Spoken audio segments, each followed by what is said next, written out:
կարող ենք վստահաբար կոչենք ձախողումների ամփոփման բյուջե, կառավարության վարած խայտառակ տնտեսական քաղաքականության արդյունքում, երբ արտածին դրական գործոնները վերացան կամ նվազեցին, մասնավորապես խոսքը վերաբերվում է ռուս-ուկրաինական պատերազմով պայմանավորված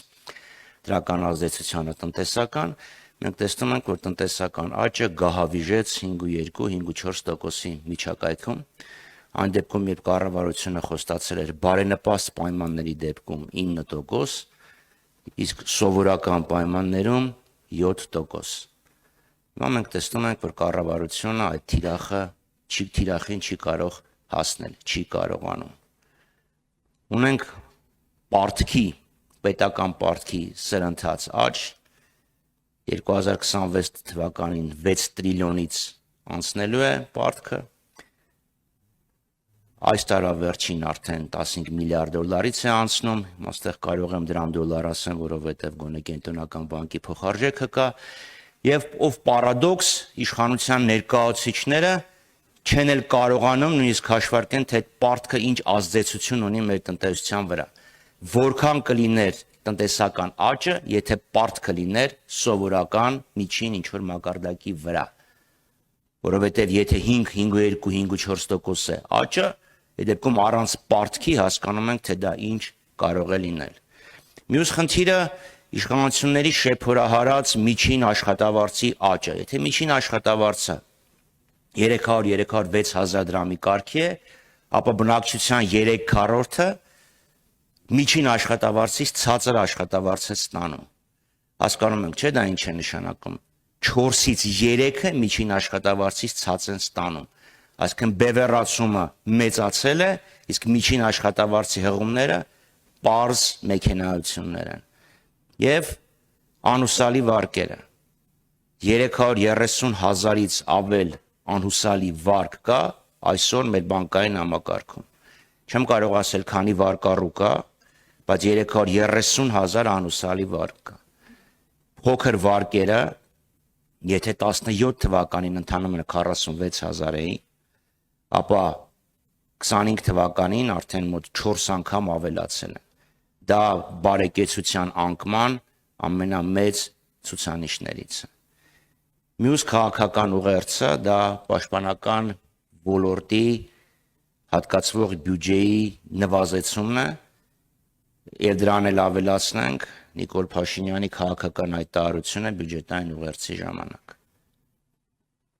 Մենք մարտունակ բանակ չենք կառուցելու, մենք կառուցելու ենք պաշտպանունակ բանակ։ Հիշեցնեմ, որ 2020 թվականին պատերազմը սկսելուց մի քանի օր առաջ կառավարությունը հանրայնացրեց այսպես կոչված Հայաստան 2050 վերափոխման ռազմավարություն, որտեղ հպարտորեն կառավարությունը խոստանում էր կերտել մեկ շնչի հաշվով աշխարհի ամենամարտունակ բանակը։ Ինչ է նշանակում մեկ շնչի հաշվով, իհարկե գիտությանը, բնությանը եւ մարդկությանը հայտնի չեն, բայց ամեն դեպքում իրենք հպարտորեն մարտունակ բանակ էին խոստանում կառուցել։ Հիմա խոսում են պաշտպանունակ, որ հանկարծ որևէ մեկը չմտածի, բա որ եթե հանկարծ մեկ էլ կարող է սահմանից մի քիչ են կողմ մարտական գործողությունների մեջ ներգրավի մեր բանակ, օրինակ Նիկոլ Փաշինյանը այլևս Ղազախստան կարող է բանակ չուղարկի, հիշեցնեմ, թե ինչ փառահեղ օպերացիա կազմակերպեց, երբ ինքը ԵԱՏՄ-ի պաշտպանության խորհրդի նախագահն էր։ Եվ Արցախի հարցը Նիկոլ Փաշինյանի հերթական հայտարարակ հայտարարությունները Արցախի վերաբերյալ, որ Արցախը թոք էր, Արցախը ֆեյք էր, եւ հենց այդ նույն օրերին, նույն վարկյանին Ադրբեջանում դատախազը Արցախի ղեկավարության համար պահանջում է ընդհուպ մինչև ցմահ դատապարտում եւ մինչև 20 տարի դատապարտ, ուրեմն 20 տարվա ժամկետ եւ պատահական մարդկանց, որոնք հայտնվել էին այդ ծուղակում մինչև 16-17 տարի։ Նաեւ հիշեցնեմ, որ Նիկոլ Փաշինյանը ինքը Արցախի վերածննդի հրապարակում հայտարարել էր, որ Հայաստանն է Արցախի հանրապետությունում ընտրությունների լեգիտիմության երաշխավորը։ Այսինքն ինքը խղճի խայտ չի զգում, ինքը պատասխանատվություն չի զգում այդ ամեն ինչի հետ կապված։ Եվ քանի որ անցան գերիներին, ստահուն խոսքը փոխանցեմ գործընկերուս։ Շնորհակալություն, ճիշտ է, Քարորյան բյուջեին էր վերաբերում, բայց կարծում եմ, որ մենք ավելի լուրջ, ոչ թե ավելի լուրջ, ավելի ծանր եւ ավելի առաջնահերթ շեշտադրումների մասին պետք է խոսենք։ Եվ Արցախի կորստից հետո երևի հաջորդ ամենացավալի ապտակը, որի մեջ մենք շարունակում ենք ապրել, դա ինչին անդրադարձավ Արթուր Խաչատրյանը, Բաքվում ընթացող կեղծ դատավարություններն են։ Դատավարություններ, որտեղ այսօր մեղադրյալի աթոռին նստած են Արցախի ռազմաքաղաքական ղեկավարությունը, ինչպես նաև պահվող այլ անձինք, եւ դրան զուգահեռ, ինչպես նշվեց, ՑՄԱ դատապարտման պահանջ դատախազի կողմից 16-ից 19 եւ 20 տարի, այսպես պահանջ Բաքվի կողմից։ Եվ դրան զուգահեռ Հայաստանում տոտալ մերժում Հայաստանի իշխանությունների կողմից տոտալ բառը միգուցե շատ նուրբ է ասած, ուղղակի պղծության հասնող ուրացում եւ այսօր ցեղասպան Ադրբեջանում, ցեղասպան Բաքվում կեղեքվում են եւ դատապարտվում են ռազմաքաղաքական ղեկավարներ, ովքեր Արցախի, ովքեր նաեւ Հայաստանի անկախության, նաեւ Հայաստանի անվտանգության համար են այսօր զոհասեղանին հայտնվել։ Եվ թվում է, թե պիտի Հայաստանի քաղաքական, թե ներքաղաքական եւ թե արտաքին քաղաքական օրակարգում մեր գերիների ռազմաքաղաքական նաեւ ղեկավարության վերադարձի հարցը լիներ ամենաբարձր առաջնահերթությունը գերակայությունը եւ հակառակ մի շարք պնդումներին, որը կատարվել է նաեւ արտաքին գործերի նախարարի շուրթերով, թե իբրև թե մեր իրենց գերակայությունը եւ բոլոր հնարավոր միջազգային ատյանները օգտագործում են, միջազգային ամբիոնները օգտագործում են այդ հարթակները գերիների վերադարձի առնչությամբ, բայց արդյունքում ունենք 0 արդյունք եւ ավելին քաղաքական մեծամասնության շուրթերով հայտարարություններ են այսպես տարածվում, որ իրենց օրակարգը բոլորովին այլ է եւ մենք նաեւ ապացույցները ունենք, հստակ ապացույցները, այլ վերջերս այստեղ Եվրանես խորհրդարանական վեհաժողովի, ուրեմն վեհաժողովի հերթական աշնանային նստաշրջաններ, որտեղ քաղաքական մեծամասնության падգամավորները պարզապես մերժեցին միանալ ընդդիմադիր падգամավորների նրանց թվում Արթուր Խաչատրյանը, Աննա Գրիգորյանը, Էլինար Վարդանյանը, Հայկ Մամիջանյանը, ուրեմն բանաձևի փոփոխության առաջարկին, որը վերաբերում էին գերիների անհապաղ վերադարձի եւ ազատ արձակմանը, բայց դրան նախորդել են նաեւ Պորտոյում տեղ ունեցող ԵԱՀԿ խորհրդարանական վեհաժողովը, որտեղ նույնպես իմ կողմից առաջարկված բանաձևին պարզապես չքվեարկեցին, չմիացան ուրեմն քաղաքական մեծամասնության ներկայացուցիչները եւ հստակ այսպես ազդանշան տալով նաեւ միջազգային հանրությանը, որ Արցախի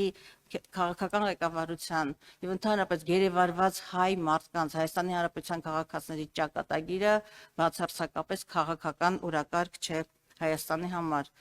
Անկեղծ եմ ասում,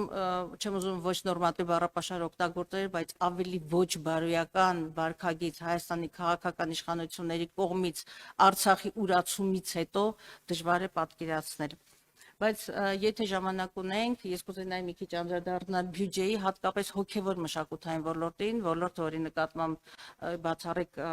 բացառիկ հետաքրքրություն ունեմ եւ մեկ անգամ եւս նաեւ այս բյուջեով եւ ընթացիկ արդյունքներով ինչ ունենք, ապացուցվում է, որ այս իշխանությունների կողմից ունենք մեր կապարանոց պոպուլիստական հայտարարություններ եւ իրականություն, որը բացարձակապես այդ պոպուլիստական հայտարարությունների հետ կապ չունի։ Առաջինը վերաբերում է գիտությանը, հակառակ հայտարարությանը, թե գիտությունը կայուն զարգացման անկյունակարային ոլորտներից պիտի լինի, վերջերս ուղղակի առերեսվեցինք այն իրողությանը, որ գիտությունների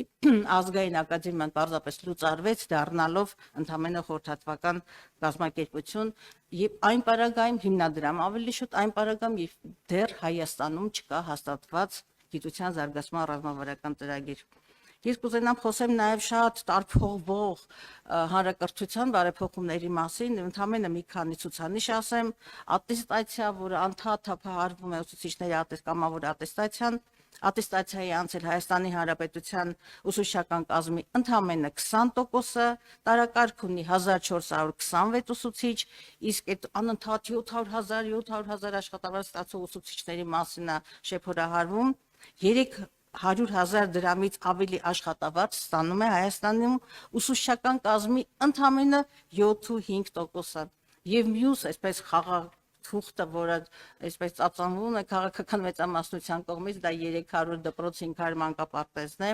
Եվ մեկ անգամ եւս ես ուզում եմ հայտարարել այն ցուցանիշը, որ իրենց կառավարության ծրագրին գործունեության